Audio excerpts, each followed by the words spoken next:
दोस्तों, क्या आप जानते हैं हमारी दुनिया में एक नया मुस्लिम देश बन गया है। जी हाँ दोस्तों, आपने बिल्कुल ठीक सुना है। दुनिया में बना एक और नया मुस्लिम देश, मगर तुर्की और अमेरिका सबसे ज्यादा इसी देश से परेशान है। अब आप सोच रहे होंगे अमेरिका परेशान हो तब समझ में आता है, लेकिन तुर्की क्यों परेशान हो गया? तो उसकी वजह भी आपको इस वीडियो में मिल जाएगी। दुनिया इजराइल में लगी रही और दूसरी तरफ ये खेल हो गया कि दुनिया में एक नया मुस्लिम देश बन गया। दोस्तों, आप लोगों ने बिल्कुल सही सुना है, हमारी दुनिया में एक नया मुस्लिम देश वजूद में आ चुका है, या ये कह सकते हैं कि एक नए मुस्लिम देश की एंट्री भी हो चुकी है। वैसे तो दोस्तों, एक लंबे वक्त से ही इजराइल और फिलिस्तीन की वॉर ने ही पूरी दुनिया का ध्यान अपनी तरफ खींच रखा है, मगर अभी कुछ दिन पहले ही अचानक से कुछ ऐसा हुआ कि जिसने पूरी दुनिया की राजनीति में हलचल मचा दी। हमारी दुनिया में एक नए मुस्लिम देश की एंट्री हो चुकी है। इस मुस्लिम देश के वजूद में आने से इसके आसपास के इलाकों में जो हंगामा होना था वो तो है ही, मगर उससे भी ज्यादा हलचल और उससे भी ज्यादा डर का माहौल अमेरिका, तुर्की, इजिप्ट और इस तरह के कुछ और भी बाकी देशों में दिखाई दे रहा है। तो यहाँ पर अब सवाल यही उठता है कि आखिर ये देश है कौन सा, आखिर देश का नाम क्या है? और आपके दिमाग में भी यही सब चल रहा होगा कि ये देश कहाँ पर मौजूद है और क्या वजह है इसकी वजह से अब दुनिया के बड़े बड़े ताकतवर देश भी परेशान नजर आ रहे हैं। तो चलिए दोस्तों, अपने इन्हीं सारे सवालों के जवाब जानने की हम कोशिश करते हैं। लेकिन उससे पहले अगर आप चैनल पर नए हैं तो चैनल को सब्सक्राइब कर लीजिए और पास में दिए गए घंटी के आइकन पर प्रेस कर दीजिए, आने वाली हर नई वीडियो की नोटिफिकेशन आप तक पहुंचती रहे। तो दोस्तों, सबसे पहले तो आप रेड सी को देखिए। ये दरअसल वही इलाका है कि जो पिछले एक लंबे वक्त से दुनिया भर में चर्चाओं में है, क्योंकि इसी इलाके में ही यमन के हुतियों ने हलचल मचा रखी है। यही वजह है कि पिछले कुछ दिनों के अंदर आप लोगों ने भी बार बार रेड सी के इलाके को देख ही लिया होगा। वैसे तो आप लोगों ने यमन को भी देखा होगा, रेड सी को भी देखा होगा, बाबुल मंदिर नाम के उस छोटे से इलाके को भी देखा होगा कि जहां से ही हुती लोग इजराइल को जाने वाले जहाजों को रोक रहे हैं। मगर दोस्तों, क्या आपने कभी इस चीज को नोटिस किया है, या ये भी कह सकते हैं कि क्या आप लोगों ने भी इस चीज पर गौर किया कि बाबुल मंदिर के एक साइड में तो यमन है, लेकिन दूसरी साइड में कौन है? मतलब यमन के अपोजिट में कौन है? यमन के उल्टी और कौन सा देश मौजूद है? तो चलिए आज यही चीज हम आप लोगों को बता देते हैं। उन देशों के नाम है जिबूती, एरिट्रिया, सोमालिया और इथियोपिया। दोस्तों, एक और भी ऐसी ताकत है इस इलाके में जो शायद आप लोगों को मैप में नजर नहीं आती, या जिसका नाम हम लोगों को कभी सुनने को भी नहीं मिलता है, और वो नाम है सोमालीलैंड। क्योंकि दोस्तों, सोमालिया अपने आप में एक अलग देश है और यमन के अपोजिट में मौजूद ये एक छोटा सा इलाका है जो इतिहास में एक लंबे वक्त तक अंग्रेजों की मतलब कि ब्रिटिशर्स का गुलाम हुआ करता था। 1960 में जब इसको आज़ादी मिली तब ये सोमालिया का हिस्सा बन गया। इसने सोमालिया से भी आज़ादी हासिल करने की कोशिशें शुरू कर दी और एक लंबे संघर्ष के बाद 1990 और 91 के दौर आते आते ये आज़ादी हासिल करने में कामयाब भी हो गया। आज के दौर में ये सोमालिया से बिल्कुल अलग रहता है। इसकी अपनी पर्सनल गवर्नमेंट होती है, अपनी करेंसी है और बाकायदा अपना पासपोर्ट भी इशू करता है। इतना ही नहीं दोस्तों, अगर आपको इस जगह को विजिट करना है तो बाकायदा वीजा भी इसी सोमालीलैंड की तरफ से ही इशू किया जाता है। यानी हर तरह से ऑलरेडी सोमालिया से आजाद हो चुका है। मगर परेशानी की बात यह है दोस्तों कि 1991 और 92 के दौर से लेकर आज तक इस पूरे इलाके को दुनिया के किसी भी देश ने और किसी भी ऑर्गेनाइजेशन ने मान्यता ही नहीं दी है। यानी कोई भी इसको एक आजाद देश के तौर पर रिकॉग्नाइज नहीं करता है।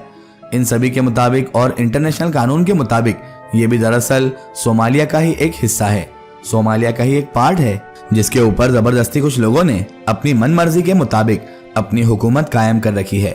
दोस्तों, अब बात कर लेते हैं अपनी इस कहानी के दूसरे मेन कैरेक्टर के बारे में, और वो मेन कैरेक्टर है इथियोपिया। जी हाँ दोस्तों, दरअसल आप सब लोगों ने अगर मैप को देखा होगा गौर से तो सोमालीलैंड या फिर जिबूती वगैरह के बिल्कुल पीछे देखेंगे आप लोग इथियोपिया नाम का ये बड़ा सा देश नजर आ जाएगा। वैसे तो ये रेड सी से ज्यादा दूर नहीं है, मगर दिलचस्प बात यह है कि इतना ज्यादा करीब होने के बावजूद भी ये एक लैंडलॉक कंट्री है। लैंडलॉक कंट्री उस देश को कहा जाता है दोस्तों कि जिसका कोई भी बॉर्डर यानी जिसकी कोई भी सरहद समुद्र के पानी से ना मिलती हो। यकीनी तौर पर यह किसी भी देश के लिए बहुत ज्यादा परेशानी की बात होती है, क्योंकि समुद्र की कितनी ज्यादा अहमियत है इस चीज का अंदाजा तो आप लोग फिलिस्तीन और इजराइल की जंग से भी लगा चुके होंगे। वैसे यहाँ पर यह बात बता देना भी जरूरी है कि इथियोपिया नाम का ये देश हमेशा से लैंडलॉक नहीं हुआ करता था, बल्कि सन 2000 तक इसका बॉर्डर भी समुद्र के एक बड़े इलाके से लगा करता था। मगर तभी इसका एक बड़ा टुकड़ा इससे अलग हो गया, या ये कहिए कि इस इलाके के बेशुमार लोगों ने अपनी अलग आज़ादी का ऐलान कर दिया और वजूद में आया वो देश कि जिसको आज के दौर में हम लोग एरिट्रिया के नाम से जानते हैं। और जो जिबूती के बिल्कुल ऊपर मौजूद है। और तब से ही इथियोपिया नाम का ये पूरा देश कि जिसकी आबादी तो अच्छी खासी है मगर एरिया के मामले में भी अफ्रीका के सबसे बड़े देशों में गिनती होती है, ये पूरी तरीके से लैंडलॉक हो गया। इथियोपिया को दुनिया के बाकी देशों से व्यापार वगैरह करने में काफी परेशानी होने लगी और जो कर भी पाता था उसमें पूरी तरीके से जिबूती जैसे देशों पर वो डिपेंड हो गया। मतलब जब वो देश चाहते थे तभी इथियोपिया का व्यापार हो पाता था और जब उनके मन में आता कि हम इसको ब्लॉक कर देंगे तो जाहिर है इथियोपिया पूरी तरीके से कट जाता। यही वजह है कि साथ ही साथ इथियोपिया एक लंबे वक्त से दूसरे ऑप्शन की भी तलाश कर रहा था, यानी किसी तरह से ये कोशिश कर रहा था कि उसको भी समुद्र का कोई कोना मिल जाए या फिर कोई हिस्सा मिल जाए, अब वो कितना भी छोटा क्यों ना हो।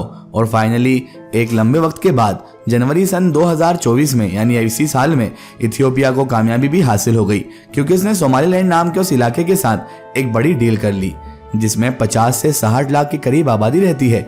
एक ऐसी डील कि जिसने पूरी दुनिया की राजनीति में काफी हलचल मचा दी है। इस डील के तहत अब इथियोपिया को अगले 50 साल के लिए सोमालीलैंड के पोर्ट पर एक्सेस मिल चुका है, यानी सोमालीलैंड का जो पार्ट है उसका मालिक अगले 50 साल के लिए इथियोपिया बन चुका है। बदले में इथियोपिया ने सोमालीलैंड को पहली बार एक देश के तौर पर मान्यता दे दी है। और यहाँ पर गौर करने वाली बात यह है दोस्तों कि इथियोपिया पूरे इतिहास में दुनिया का वो पहला देश बना है कि जिसने सोमालीलैंड को एक देश के तौर पर, एक स्टेट के तौर पर रिकॉग्नाइज किया है, जो यकीनी तौर पर सोमालीलैंड के लिए बहुत बड़ी जीत है। यही वजह है कि इस डील के फौरन बाद पूरे सोमालीलैंड में एक बड़ा जलसा या फिर ये कहिए कि एक जश्न वगैरह भी मनाया गया है। इस डील के तहत जहां एक तरफ इथियोपिया अपने नेवी वगैरह तैयार करने में कामयाब हो जाएगा तो वहीं दूसरी तरफ उसने सोमालीलैंड से इकोनॉमिकल उसकी हद से ज्यादा मदद करने का भी वादा कर लिया है, यानी दोस्तों उसको तरक्की दिलाने में मदद करेगा। इस डील के कंप्लीट होने के बाद और इथियोपिया की तरफ से सोमालीलैंड के एक देश के तौर पर रिकॉग्नाइज करने के बाद सबसे गर्म रिएक्शन सोमालिया का आया है और जाहिर है इसकी तो पहले से उम्मीद भी थी। और बिल्कुल वैसा ही रिएक्शन सोमालिया के सपोर्टर अमेरिका या फिर इजिप्ट वगैरह का भी देखने को मिला, मगर जिन देशों के रिएक्शन ने दुनिया को चौंकाया वो था तुर्की।